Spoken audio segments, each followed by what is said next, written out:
Hi friends, welcome to the Shiits and Gigs podcast where we keep the vibe high, the humor gets raunchy, and things get spicy when we talk about food. I'm your host, Meg Davis. Welcome. Thank you so much for being here.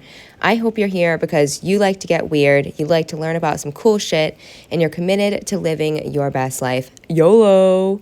I am here to lean into my natural curiosity around why the frick we're here and what makes us special.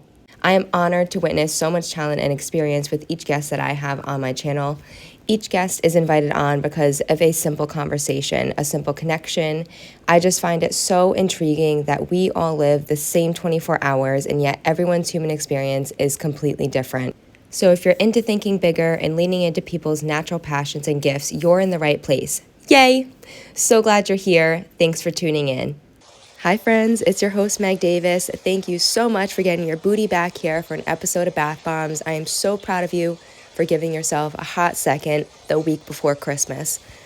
I don't know about you guys, but life is still pretty crazy. The holidays always bring a little extra layer of chaos, but we are doing our absolute best to not let anything get us down and stay festive and stay happy for the holidays. I'm currently chugging my emergency because week 1 of daycare, we've already got RSV, but we are still thriving. I am so glad I invested the time and energy into the fermented honey garlic. That's been a great option for Cammie and us. And I'm here just basking in the light of our 3/4 of the way lit tree. The top of our tree is not even lit, but I cannot let that get my Christmas spirit down because if that bothered me, the rest of my life would be pretty frightening. So we are just leaning into keeping things positive, getting into the holiday spirit in whatever capacity that we're able to this year, and just here to have a good time. So I thought it would be fun the week before Christmas to dive into a cookie swap etiquette episode along with budget-friendly Christmas ideas, because I know I'm not alone with having a chaotic, fun Christmas and still not wanting to lower my standard for having a magical Christmas for myself and my family. So, Cookie Swap Chronicles, let's dive into it. This is our first year doing a cookie swap. I'm doing it with my mother-in-law and her family. And I was so excited for this idea because if you've been following along, we did lose my father-in-law. It's already been, I think, 7 weeks now, which is just unreal. But I thought this would be a great way for her to stay busy and get in the holiday spirit with the people she loves most. And I was so excited when she brought this idea up to me, and I was all in. And she managed to enroll, I think it's pretty sure it's 13 people, which actually, now that I'm thinking about it, that's very strange because 13 is like their family number. So it's very odd that we got 13 people involved. So that's exciting, but it's a lot of people. So when she said, we're going to do the swap. We have 13 people. Let's just bake a dozen per person, yada, yada. I was just excited about the cookie swap idea because it sounded fun. And I knew it would be really great for her this holiday season. So I was like all in, didn't ask any questions. And then I didn't think twice about the dozen per person until I was making my list. And I was like, okay, so if it's a dozen per person and how many... I signed up for magic cookie bars, which I'm so glad because it's so easy to make in bulk. But I was trying to do the math, which is not my strong suit. So this is why I didn't think twice in the beginning. But that's 156 cookies per person that we're now going to be taking home. So I had brought up like maybe adjusting the quantity, but because there's so many people, she just didn't want to overcomplicate it and change things up, which I totally understand. And everyone is certainly rising to the challenge. So I'm very curious to see how this goes on Thursday.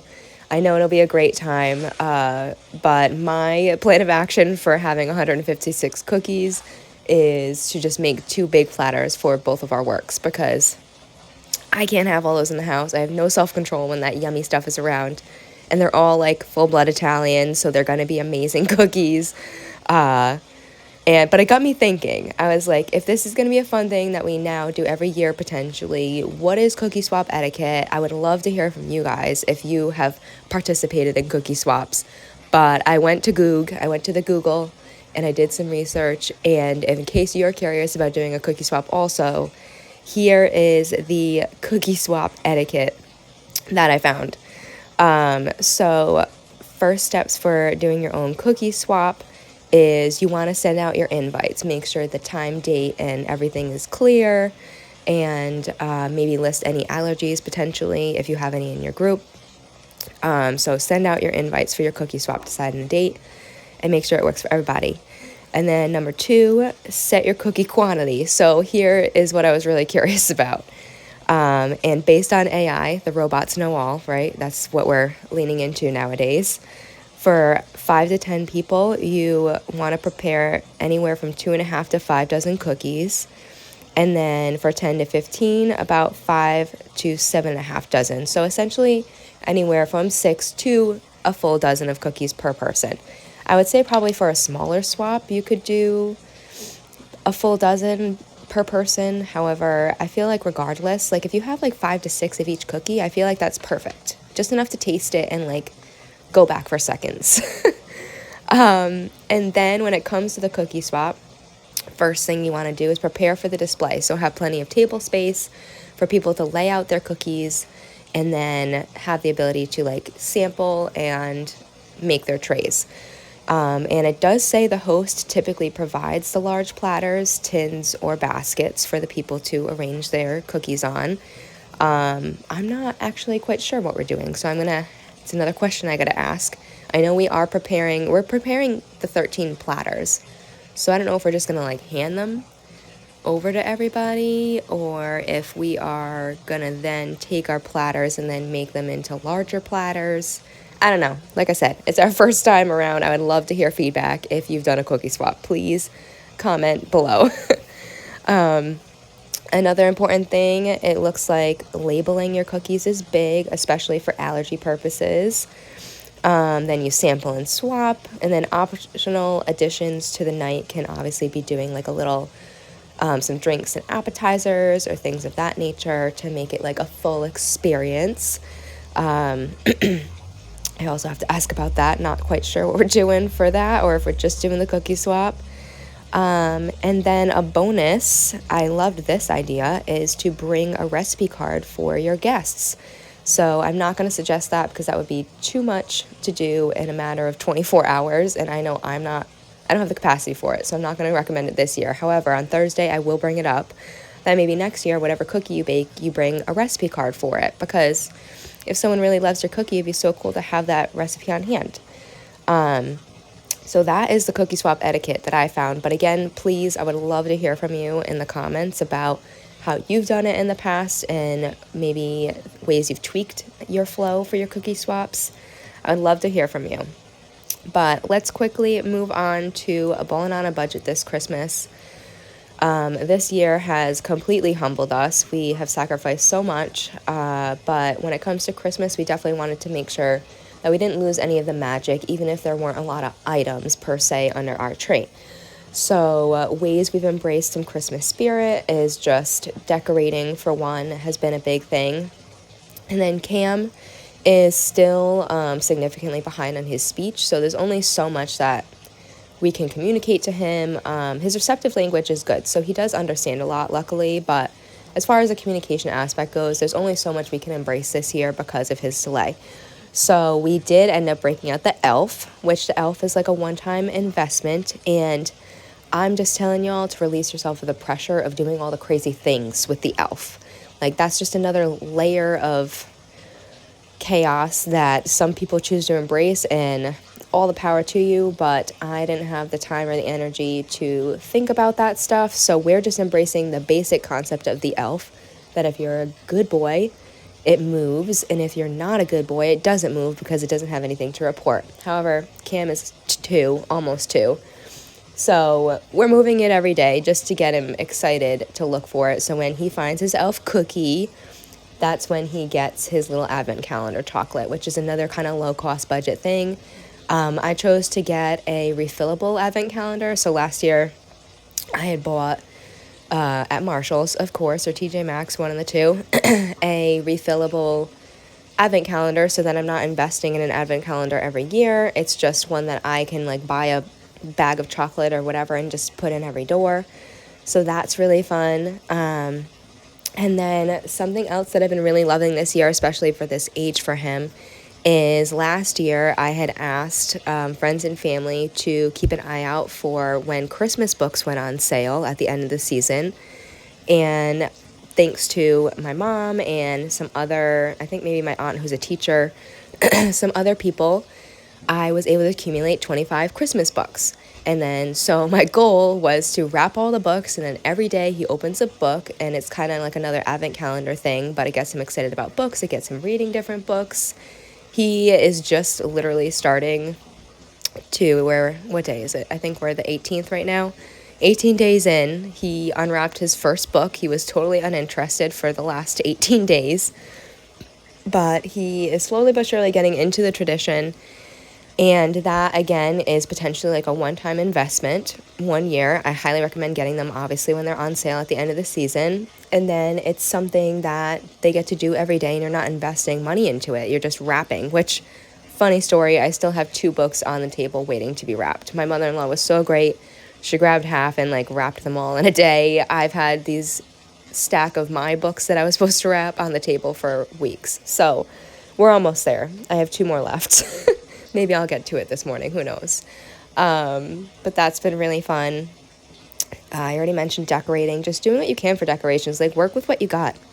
As long as you have something special to look at and it creates some Christmas magic for you, that's all you need. Go to the dollar store. There's so many things that are so cheap. Just to kind of add little pieces of Christmas spirit around your house. And let's see, exchange moments. So something that we do every year with some of my close friends is a wreath decorating workshop, I guess you could call it. I started exchanging moments with my close friends probably 3 or 4 years ago. So when we were balling on a budget, and I didn't like the idea of just buying things every year for each other when we struggle to actually see each other, just in general. So I was like, why don't we do something? And it's just hard to get it all in, to do all of the things that you want to do for the Christmas season, and also then make separate time to see everybody. So I was like, why don't we just mesh those 2 things together, find Christmas spirity type things that certain friends will enjoy, and just do them together. And then that's our gift to each other, is just experiencing these Christmas spirit things. So my friend Olivia and Carly, the last couple years we've done wreath decorating. Unfortunately, Carly and the Smith family could not come this year, so that was a bummer. Little Charlotte was sick from her shots, but next year hopefully all will be well and they'll be able to join. This year we did extend the invites to sisters and moms, so that's really fun. So essentially we just buy pre-made wreaths. I go to Market Basket, they're $9. And then everyone picks out their own decorations and they just come and we build them together. And then what we've been doing, since we've been doing it for a couple of years, I have this giant box for the overflow of stuff that we don't use. So then I just break it out every year, every time we do the wreaths, and there's some overflow decorations that people can pick and choose from. So stuff like that, or you can invest in again, just one experience that you do with family members or something. Instead of doing gifts on top of going to these things, just count the experience as your gift to each other. I think prioritizing moments over things has been a huge part of releasing a lot of the holiday pressure on us and also for our friends. Because we're very fortunate to be surrounded by so many amazing people in our close friend group. That would be easily probably $300 added to our Christmas budget if we were buying everyone gifts. And that's just not an option. The hubby and I are not even exchanging Christmas gifts until after Christmas because we're it's just not happening. But one thing I will say that we are doing, my husband and I, the last couple years have kept it pretty simple. And we started embracing doing a naughty and nice gift, which is kind of fun.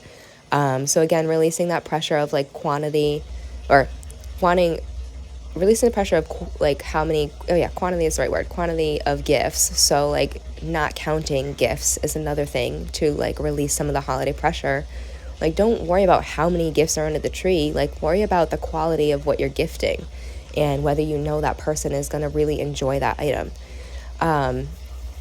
And so what we've done is just a naughty and a nice gift. So nice gift is something that we really need, something that we really want potentially.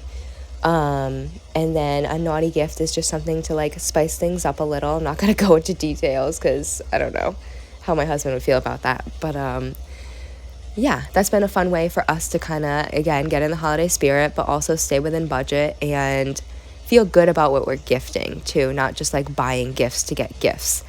So that's been feeling really good. And then a couple other low budget ideas for getting in the holiday spirit: go to public Christmas lights. There are so many people that go all out every single year with these Christmas light displays. I'm pretty sure you can go onto your local news channel and they'll typically have a list of the addresses that are doing these things, and most often if they're like a huge production, they have a donation attached, which is always really nice to see. And then I think that was my last idea. Yeah, so don't overcomplicate it. Christmas is not about the gifts, it's about the memories and the people and that quality time with your people that you love. So don't let gifts trip you up. Don't let any of the high standards of society for what Christmas is supposed to be trip you up. This is your Christmas, your family's Christmas, and you get to make of it whatever you want. So let's keep things positive. Let's keep things light and airy, and just lean into the Christmas spirit to whatever capacity you can this year. And I just hope that you all are blessed beyond belief moving into 2025, and I hope you guys have the best holidays. Thank you so much for leaning into this episode with me. Toodles, I'll talk to you soon. Bye.